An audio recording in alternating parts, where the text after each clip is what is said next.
Isang misteryosong lalaki ang naglalakad sa kakahuyan. At kasabay nito, sa labas lamang ng nayon, nagtipon-tipon ang mga taga-nayon sa isang pila upang tikman ang Fox Millet Ramen ni Senko, habang si Chrome ay nag-alok ng isang mangkok kina Kinro at Ginro, na nag-aalangan ngunit nahihirapang tumanggi. Nakaramdam ng kapanatagan si Kohako sa malakas na reaksyon ng mga taga-nayon sa pagkain at muling ipinakita ni Senko ang kanyang mapanlinlang na panig habang iniisip niya ang paggamit ng pagkain upang makaakit ng mas maraming manggagawa. Maya-maya ay dumating ang isa pang tagalabas at nakakuha ng atensyon. Kaya hinarap siya ni Kohako at ng mga gwardya, ngunit itinanggi ng lalaki na may kilala siyang taong mahaba ang buhok at sinabing nag-iisa na lamang siya simula nang magising siya mula sa pagiging bato. Nakilala siya ni Senko bilang si Asagiri, na dating nagtrabaho bilang isang magician at sumulat din ng mga libro sa psychology na ginagamit ng mga estudyante sa paaralan. At ipinakilala ni Asagiri ang kanyang sarili bilang isang mentalist na humiling sa kanila na ibaba ang kanilang mga armas. Mabilis na nahikayat ni Asagiri ang mga gwardya gamit ang kanyang alindog, ngunit nanatiling naghihinala si Kohako at naunawaan ang kanyang mga salita habang sinabi ni Senko kay Asagiri na ang ramen ay hindi libre dahil lahat ay dapat tumulong sa pandayan. Dinala ni Senko si Asagiri at ang iba pa sa pandayan upang magtrabaho sa pagbomba ng hangin. At sa panahong ito, sinubukan niyang kumuha ng impormasyon mula kay Asagiri na kalaunan ay kinumpirma na kilala niya si Taiju. Matapos makita kung gaano katagumpay si Senko sa produksyon ng bakal, inamin ni Asagiri na siya ay ipinadala ni Tsukasa at sinabi niya na ang kanyang misyon ay upang suriin kung buhay pa si Senko. Sinabi ni Asagiri na hindi pa siya nakakapagdesisyon kung aling panig ang susuportahan, dahil kahit na nag-aalok si Senko ng masarap na pagkain, maraming paggawa habang si Tsukasa ay nag-aalok ng komportableng buhay na may simpleng pagkain at kaakit-akit na kasama. Nag-alok si Kohako na parusahan si Asagiri dahil sa pag-eespiya. Ngunit sinabi ni Senko na ang paggawa nito ay mag-aakit lamang sa atensyon ni Tsukasa sa nayon. Kaya sa halip, sinabi ni Senko na gagawa siya ng isang power generator upang pahangain si Asagiri. Sinabi ni Asagiri na ang paggawa ng ganoong bagay ay tila imposible, ngunit handa na si Senko ng tanso at sinimulan ang plano. Hindi nagtagal ay dumating ang isang bagyo ng kidlat at sinabi ni Senko na maaari nilang gamitin ang pagkakataong ito upang gumawa ng malalakas na magnet. Kaya nagmadali ang grupo upang tunawin ang tanso at hubugin ito sa alambre, na pagkatapos ay ibinalot ni Senko sa isang bakal na baras sa anyo ng isang coil. Samantala, may ilang taga-nayon na nanunood at naniwala na si Senko ay nagsasagawa ng pangkukulam at isang lalaking nagngangalang Magma ang lumapit upang hamanin sila. Ngunit nagpasya si Asagiri na siya mismo ang gagawa nito. Sinabi ni Asagiri kay Magma na nagsasagawa siya ng ritual ng bulaklak upang pigilan ang bagyo at nagpakita ng isang simpleng trick na kinatatakutan ng mga taga-nayon na umatras mula sa pinangyarihan. Naalala ni Senko ang isang eksperimento ng NASA at nagpasya na subukan ito mismo sa pamamagitan ng paglalagay ng iron rod sa tuktok ng isang bundok, sa paniniwalang makakatulong ito na mas madaling makaakit ng kidlat. Lumapit ang bagyo, ngunit hindi pa rin ganap na handa ang iron rod. Kaya, hinawakan ni Kohako ang ginintuang sibat ni Kinro at itinusok ito sa lupa, na siyang humila ng kidlat na tumama at nagmagnetize sa bakal. Itinaas ni Senko ang magnetized rod at nagpasalamat sa kidlat sa pagbibigay sa kanila ng power na kailangan. Habang si Asagiri ay nabigla sa nagawa ni Senko sa sinaunang mundong ito. Nang makumpleto na ang malalakas na magnet, natapos ng grupo ang unang hakbang tungo sa paggawa ng kuryente. At gumawa sila ng isang copper plate at sinimulang tipunin ang mga bahagi para sa isang hand crank generator gamit ang dalawang umiikot na gulong. Hiniling ni Senko at ng iba pa kina Kinro at Ginro na tumulong sa pagpapagana ng generator dahil maayos silang magkasamang gumagalaw, ngunit tumanggi si Kinro noong una hanggang sa tuksuhin sila ni Asagiri sa pagsasabing maaaring makatanggap sila ng mas magagandang armas. Sumang-ayon sina Kinro at Ginro na paandaran ang makina at nagkabit si Senko ng bumbilyang kawayan sa ibabaw ng kubo ni Chrome habang ipinaliwanag niya kay Chrome kung paano naimbento ni Thomas Edison ang isang bumbilya na nagbibigay ng liwanag sa kalangitan sa gabi. Ikinonekta ni Senko ang alambreng tanso sa isang kumikinang na filament at pinailaw ito para makita ito ng malinaw ng lahat sa nayon. Pagkatapos ng 1 taon at 4 na buwan ng pagsisikap, sa wakas ay muling natuklasan ni Senko ang kuryente at buong pagmamalaking kinilala na ito ang unang pangunahing hakbang tungo sa pagbabalik ng sibilisasyon ng tao. Kaya't ngumiti siya at nakaramdam ng kumpiyansa na maayos ang simula ng paglalakbay. Natuwa si Chrome sa kanilang pag-unlad at tahimik na naisip ni Asagiri si Tsukasa. Samantala, nagtipon sina Senko at ang iba pa upang pag-usapan kung maaaring maging banta si Asagiri at sinubukan ni Chrome na hikayatin si Asagiri na manatili sa kanilang panig, ngunit sinabi ni Asagiri na wala siyang pakialam na pumili ngayon. Pagkatapos ay lumayo si Asagiri at naalala ang araw nang buhayin siya ni Tsukasa, naalala na kabilang siya sa mga unang taong binuhay muli. Nakita na ni Asagiri si Tsukasa dati sa isang panayam at sa kanilang pag-uusap, ipinaliwanag ni Tsukasa na plano niyang lumikha ng isang bagong imperyo nang walang mga matatanda habang binabalaan din si Asagiri tungkol sa matalinong pag-iisip at malalaking layunin ni Senko. Bigla, isang grupo ng mga marahas na lalaki ang umatake kay Asagiri at brutal siyang inatake, na parang pinatay siya. Kalaunan ay natuklasan ni Senko at nang iba pa na siya ay nakahiga at sugatan at napagtanto na nilinlang ni Asagiri ang mga umaatake sa pamamagitan ng paggamit ng mga blood pack upang pekein ang kanyang pagkamatay, ngunit nasaktan pa rin siya mula sa pambubugbog. At si Suika ang nag-imbestiga kung sino ang may gawa nito habang ang iba ay nagsisimulang gamutin ang mga sugat ni Asagiri. Lumabas na si Magma at ang kanyang grupo ang may pananagutan at plano na ngayon ni Magma na targetin si Kohako. Ipinaliwanag ni Kohako kay Senko na minsang sinubukan ni Magma na manalo sa malaking laban ng Nayon para pakasalan ang kapatid nitong si Rory. Ngunit dahil sa makasariling ugali nito, sumali si Kohako sa kompetisyon at natalo siya, kahit na nangangahulugan ito ng paglaban sa kagustuhan ng kanyang ama, na humantong sa kanyang pagtatakwil. Napagtanto ni Chrome na ang pagpapanalo kay Magma sa paparating na laban ay magiging mapanganib dahil ang papel ng mga nakatatanda sa Nayon ay mahuhulog sa maling mga kamay at ang sakit ni Rory ay maaaring hindi makakuha ng tulong na kailangan nito. Sinabi ni Kohako na kailangan nila ng isang taong tunay na nagmamalasakit sa kanyang kapatid at sapat din ang lakas upang talunin si Magma. Kaya, nagpasya siyang sanayin sina Kinro at Ginro na sumang-ayon na suportahan ang misyon na iligtas si Rory. Noong una ay hindi mapakali si Chrome at sinabi ni Kohako sa kanya na mas gugustuhin niyang sanayin siya. Ngunit mas maayos ang pisikal na kalagayan ni Kinro at Ginro. Kaya, bahagyang tinukso ni Senko si Chrome tungkol sa kanyang emosyon para sa babae. Naalala ni Chrome ang nakaraan noong unang nagkasakit si Rory noong kanilang kabataan at nangako siyang hahanap ng paraan para pagalingin ito.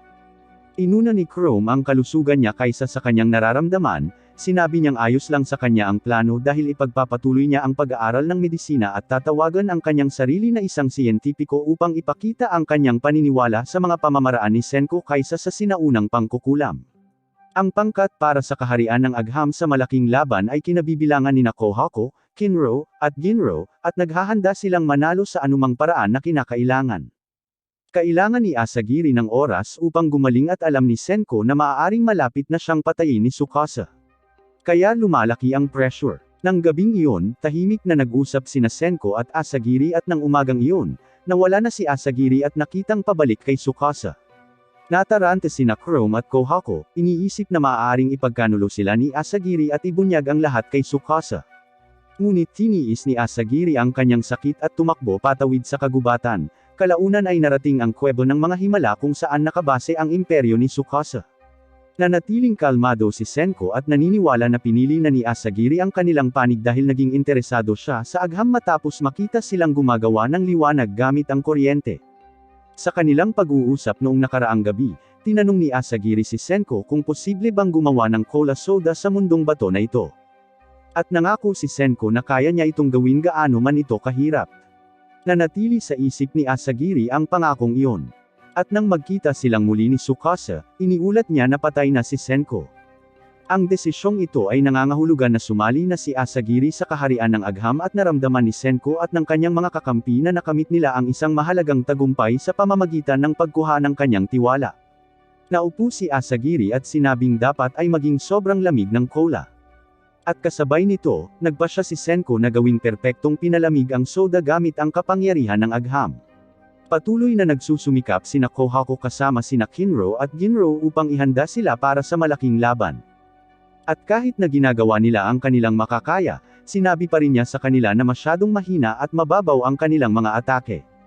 Ipinaalala niya sa kanila na ang laban na ito ay hindi lamang tungkol sa tagumpay kundi pati na rin sa pagliligtas sa buhay ni Rory. Kaya hindi sila dapat matalo sa anumang pagkakataon. Habang wala si Asagiri, na patuloy na nag-aabala kay Tsukasa, Nagpasya si Senko na ituloy ang paggawa ng antibiotic kasama sina Chrome at Suika. Ngunit bago iyon, kailangan nilang likhain ang pinakamahalagang bahagi ng chemistry, na siyang salamin. Biglang tinanggal ni Senko ang pakwan sa ulo ni Suika at ibinunyag ang tunay niyang mukha, na mukhang cute, ngunit napakurap-kurap dahil hindi siya makakita ng maayos. Sinabi sa kanila ni Suika na ang pakwan ay nakakatulong sa kanya na makakita ng mas maayos. At ipinaliwanag ni Senko na ang epektong ito ay dahil sa isang maliit na butas na gumagana tulad ng pinhole lens na bahagyang nagpapatalas ng imahe. Naniniwala ang mga taga-nayon na mayroon siyang tinatawag na fuzzy eye disease. Ngunit sinabi sa kanila ni Senko na sa kanyang mundo, ito ay tinatawag lamang na mahinang paningin, at madali itong may tama gamit ang isang bagay na tinatawag na salamin, na gawa sa kurbadong salamin.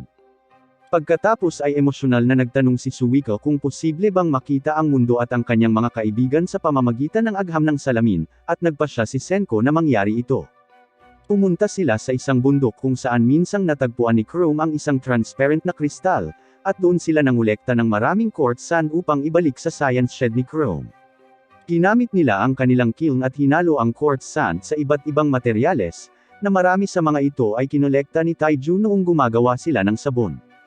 At isinama ni Senko ang tingga sa halo upang lumikha ng malinaw na kalidad ng salamin. Pagkatapos gawin ang salamin, gumamit sila ng corundum at isang polishing tool upang maingat na hubugin ang mga lens upang tumugma sa paningin ni Suika. Nang sa wakas ay kumpleto na ang mga lens, inilagay ito ni Senko sa mga butas ng kanyang helmet na pakwan, na nagbigay daan kay Suika na makita ng malinaw ang mundo sa unang pagkakataon sa kanyang buhay. Mas nakakatulong siya sa agham at paggawa, na siyang dahilan kung bakit mas kapaki-pakinabang siya sa koponan. Bagamat nagpapatuloy ang pagsasanay, patuloy na tinatalo ni Kohako si Kinro nang walang gaanong pagsisikap, at napansin niya na ang mga sibat ni Kinro ay palaging masyadong maikli. Naging malinaw ang dahilan ng tahimik na ibunyag ni Ginro na si Kinro ay may mahinang paningin din, ngunit hindi kailanman nagsalita, at iyon ang dahilan kung bakit nahihirapan siyang husgahan ng tama ang distansya. Inilipat na ngayon ni Senko ang focus sa paggawa ng mga kagamitang salamin para sa mga eksperimentong kemikal at nagsimulang gumawa ng isang glowing furnace ng salamin gamit ang isang tubo na bakal upang hubugin ang mga instrumento. Gayunpaman, wala sa kanila ang may kasanayang gawin ito ng maayos. At sinabi sa kanila ni Senko na ang pag-aaral ng proseso ay maaaring tumagal ng maraming buwan, na ikinabahala ni Chrome at Kohako. Upang mas mabilis na malutas ang problema, dinukot ni Chrome ang matandang manggagawa ng nayon, si Kaseki, at nagmakaawa sa kanya na tumulong. Ngunit nagalit ang matanda matapos siyang itali at tumangging tumulong. Ibinalik ni Suika ang isang palayok ng lacquer na hiniram niya kay Kaseki noon. At napagtanto ni Senko na si Kaseki ang gumawa ng bilog na kalasag ni Kohako.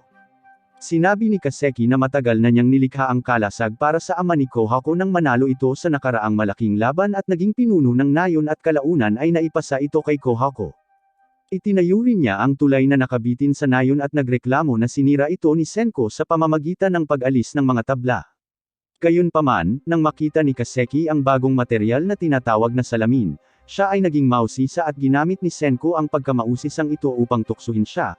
Pinilit niya si Kaseki na panoorin silang paulit-ulit na mabigo sa glassblowing, na labis na ikinadismaya ng pagmamataas ng manggagawa dahil sa kanyang matinding pagnanais na lumikha ng magagandang bagay.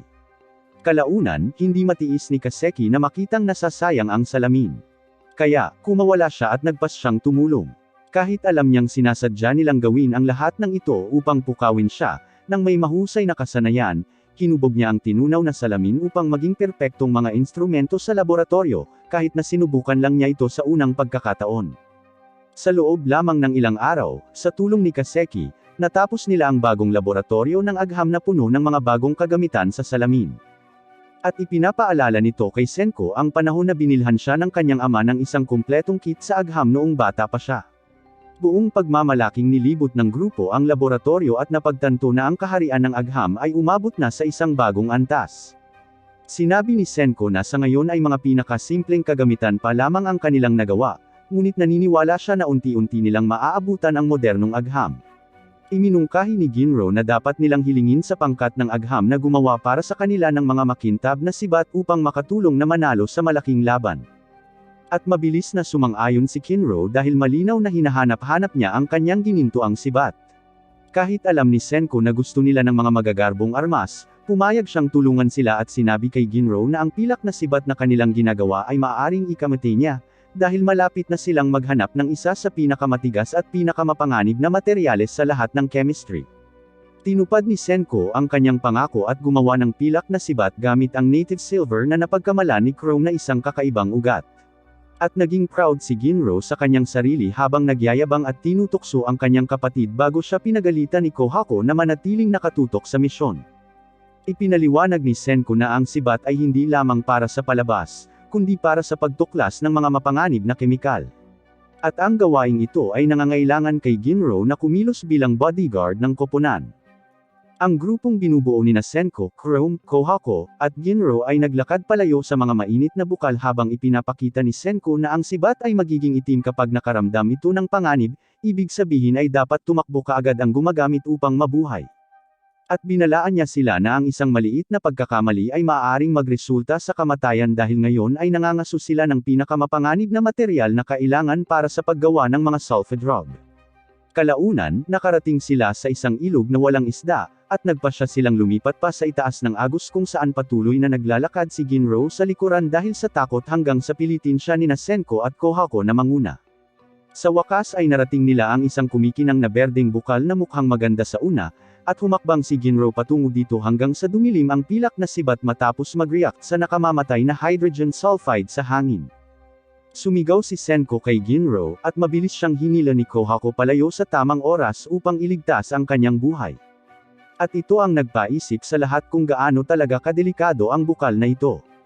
Ipinaalam ni Senko sa grupo na ang tubig ay puno ng sulfuric acid at lahat sila ay bumalik sa kanilang base upang bumuo ng isang paraan upang ligtas na kolektahin ang materyal.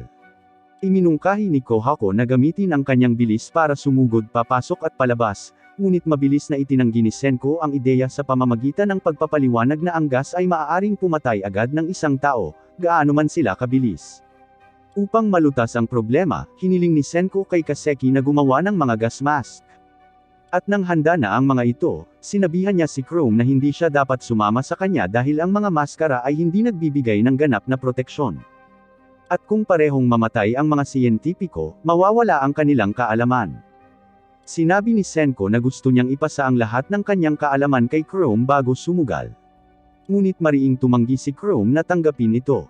Iginiit ni Chrome na hindi niya hahayaang harapin ni Senko ang panganib ng mag-isa at nangako na ilalayo siya ng buhay kung may mangyaring mali. At pagkatapos itong pag-isipan, sumang-ayon si Senko na sa tulong ni Chrome, mas mataas ang kanilang pagkakataong mabuhay. Tahimik na naalala ni Kohako kung paano minsan sinabihan ng kanyang ama si Rory na ipasa ang kanyang kaalaman sa kanya bilang susunod na priestess. Ngunit tinanggihan ni Kohako ang landas na iyon, dahil alam niyang nangangahulugan ito ng pagsuko sa pagliligtas sa buhay ni Rory. Ginawang hindi karapat-dapat ni Kohako ang sarili na maging priestess bilang protesta, at ngayon ay tinutukso si Chrome sa pagsasabing dahil ikakasal na si Rory, mas mabuting pakasalan na lang niya ito dahil magkamukha sila. Agad na tumanggi si Chrome at sinabing masyadong magkaiba ang kanilang mga personalidad bago tinawag siyang gorilla, na naging dahilan ng kanyang pagkabugbog, ngunit sinabi niyang pinatunayan lamang nito ang kanyang punto.